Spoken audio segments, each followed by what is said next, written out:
Благодарам, председавач. Навистина е големо задоволство кога се зборува за вакви закони. Закони кои што сме ги ветиле пред граѓаните и кои што на граѓаните им даваат навистина шанса за подобро живење. Секогаш кога зборувам и кога се работи за закони од сферата на финансирање на локалните единици, милувам да кажам дека животот на граѓаните е во општините. И се она што се прави и се она што се носи во интерес на граѓаните, мислам дека значи и придонес наш како пратеници овдека со вакви закони во однос на подобрување на фискалната можност на општината да може да гради развојни буџети во кои што ќе се унапредуваат и правата, меѓутоа и условите за живење на сите граѓани. Се јавив за реплика од пред се две причини. Морам да кажам дека за прв пат вие како опозиција поддржувате еден закон кој што се однесува за измени на финансирањето на локалните самоуправи.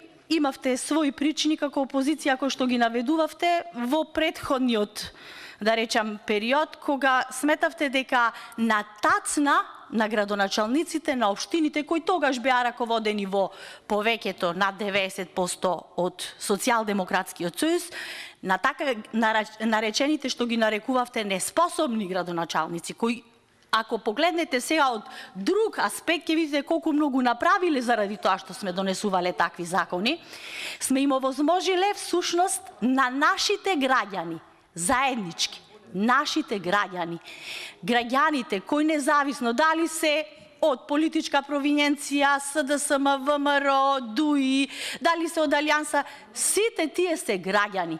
Таму живееме и ние пратениците сме граѓани, само сме нивни представници тука.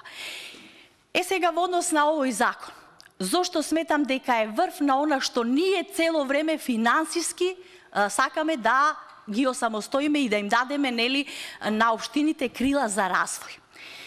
Затоа што со овој закон, како што и министерот многу убаво кажа, овозможуваме поголема фискална децентрализација и самостојност на самите општини, бидејќи во многу наврати во минатото на општините, например, од сферата на образование, им се наметна обврски, меѓутоа со истите нивни буџети, истите примања кои што ги добива во однос на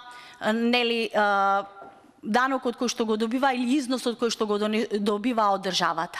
Само им се дополнуваа одредени обврски спрема граѓаните, спрема образованието и не им се помогнуваше на тој начин да тие може навистина добро да одговорат како локални самоуправи во управување и во работењето на образовните институции. И сега не само во образованието, и во делот на комуналната сфера, и во делот на економскиот развој, туристичкиот развој и така натаму.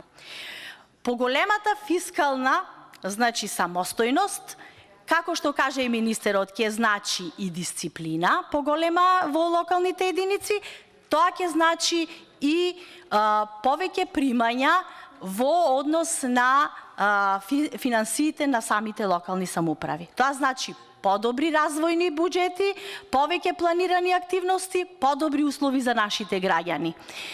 Ке се сложам дека навистина ми е чест, почитувана колешке Дафина, затоа и ви реплицирам, што се слагате дека ова представува еден навистина многу добар, јас би рекла веќе проевропски закон.